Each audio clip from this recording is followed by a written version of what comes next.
예, 안녕하십니까 여러분들의 백만장자입니다. 사랑합니다 여러분. 예, 쫄깃쫄깃한 시간입니다. 예, 힘든 구간입니다. 잘 알고 있습니다 여러분. 제가 누구보다도 잘 알고 있습니다. 그런데 여러분, 삼성전자 아닙니까 여러분? 다른 종목 가지고 있으면 지금 뭐 비트코인이니 뭐니 다른 종목 가지고 있으면 불안하죠. 불안한데 삼성전자 아닙니까? 삼성전자 가지고 계시면서 불안해 하시면 안 된다라는 거 여러분께 다시 한번 말씀을 드립니다. 이 구간 잘 좀 이겨내시기 바랍니다. 다 마찬가지입니다 여러분. 삼성전자만 힘든 거 아닙니다. 다 마찬가지예요. 자 여러분, 제가 얼마 전에 이 말씀을 드렸죠. 인텔 또 CPU 또 연기됐다. 이 녀석들 믿을 거 못 된다. 삼성전자 하반기에 그렇게 기다렸는데 근데 이제 그 인텔 때문에 D램 가격이 급락할 가능성은 별로 없다. 비즈니스 포스트에서 나온 D램 가격 급락 가능성은 낮다.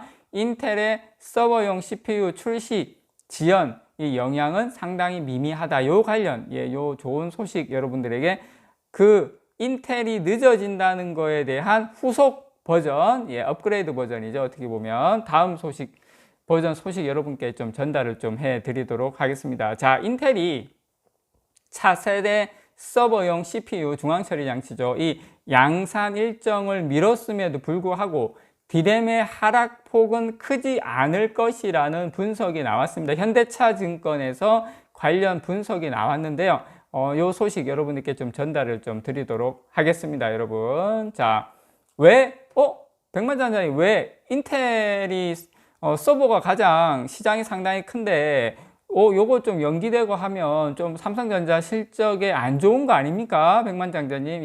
안 좋을 수 있는데, 그렇지만 하반기 DDR5 수요에 긍정적인 영향을 미칠 것으로 예상했던 인텔의 서버용 CPU 사파이어 래피즈가 올해 3분기까지 출시되기 어려울 것이라고 이야기는 했지만, 안 좋을 것이라고 했지만, 이것 때문에 AMD의 서버용 CPU가 DDR5를 지원하고 있어서 D램 가격이 급락할 가능성은 낮다라는 겁니다. 무슨 말이냐면 인텔의 빈자리를 AMD가 채워준다, 요 이야기예요 여러분. 그만큼 인텔은 이제 그 파운드리가 안 되다 보니까 이제 계속 힘들어하고 있는데 TSMC가 있지 않습니까? AMD 입장에서는. 그러니까 당연히 이제 되는 거죠. 그러니까 인텔이 주가가 힘들고 안 오르고 파운드리 한다고 했을 때 다들 시큰둥한 이유가 바로 여기에 있었던 거죠. 그래서 인텔이 나름 이유는 있어요. 뭐 고객사들이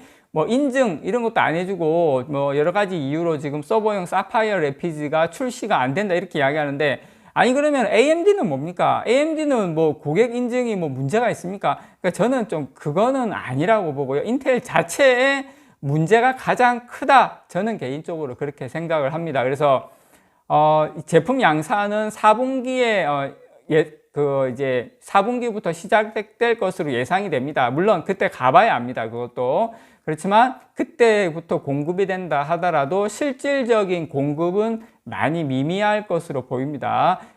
지금 인텔의 경쟁사인 AMD의 5나노 기반 서버용 CPU 제노아, 지금 AMD 같은 경우에 5나노 기반으로 TSMC에서 CPU를 만들고 있습니다. 이름이 제노아입니다. 이 DDR5를 AMD가 만들고 있는데, 요거를 아마존, 뭐 구글, 마이크로소프트, 알리바바 이런 대형 서버 업체들이 서버 운영사들이 이 AMD의 제노아를 채택한다, 늘릴 것으로 지금 예상이 되고 있습니다. 왜냐하면 인텔 없으니까 당연히 AMD 거 써야 되겠죠. 그래서 어쨌든 뭐 인텔이 오든 안 오든, 인텔이 만들든 안 만들든 간에 올해 4분기부터는 서버용 DDR5 시장이 본격적으로 태동한다. 지금 주가는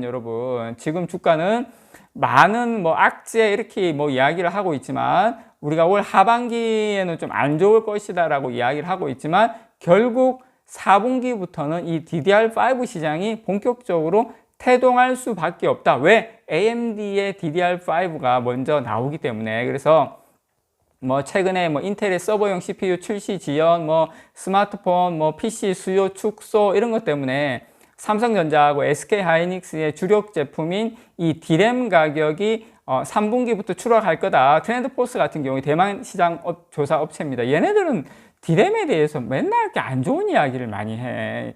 하여튼 D램 가격이 2분기보다 3분기에 뭐 많게는 5% 가까이 하락할 것이다라고 전망을 하고 있지만 이 현대차증권 보고서에 보면 D램 고객사들의 가격 인하에 대한 요구가 그리 크지 않을 것이다라고 이야기했어요. 그 내용은 근거는 뭐냐면 고객사들이 D램을 이제 납품을 받아야 될 고객사들의 D램 재고가 그전에는 뭐 많게는 6주, 8주까지 재고를 쌓아두고 있었는데 지금은 한 2주 수준에 불과를 해요. 얼마 안 돼요. 그런데 그렇다 고객사들이 재고 수준이 낮다고 하는 부분도 있지만 그럼 공급사들은 재고 수준이 많냐? 삼성전자, SK하이닉스는 재고를 많이 가지고 있냐? 그것도 아니에요. 제가 알고 있기로는 1주에서 2주 정도의 그 물량밖에 없다. 그래서 거기에다가 또 무슨 문제까지 있습니까? 최근에는 반도체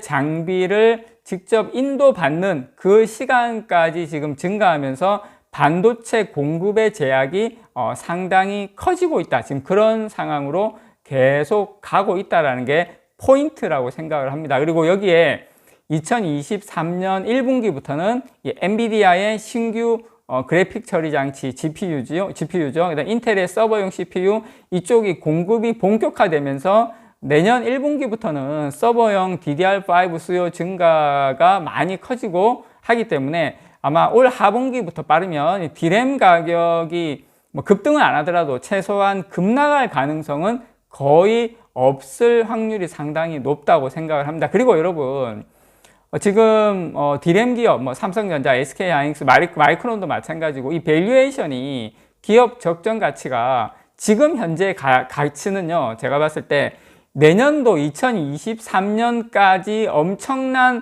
어떤 실적의 악화를 모두 반영한, 가미까지 모두 반영한 그 가능성까지, 최악의 가능성까지 다 반영한 주가라고 생각을 해요. 그래서 현재 수준 주가에서 하방 위험은 그리 크지 않을 것이다. 물론 삼성전자만의 문제는 아니죠. 여러 가지 악재가 겹치는 바람에 지금 이 위치까지 왔지만 삼성전자 기준으로 6만 원 이하에서는 이거는 저는 정말 최고의 기회다. 저는 개인적으로 그렇게 생각합니다. 우선주도 마찬가지죠. 여러분 배당률 한번 생각을 해보세요. 저는 특별 배당 포함해서 2,000원 정도 이제 연배당이 가능할 가능성이 높다고 보는데 그럼 6만 원 이하 구간에서는 거의 3% 가까이 됩니다, 여러분. 그러면 은행 이자보다도 배당금만 받아도 은행 이자보다도 더 많이 받는 상황으로 지금 연출되고 있다는 거 여러분이 꼭 한번 기억해 보셨으면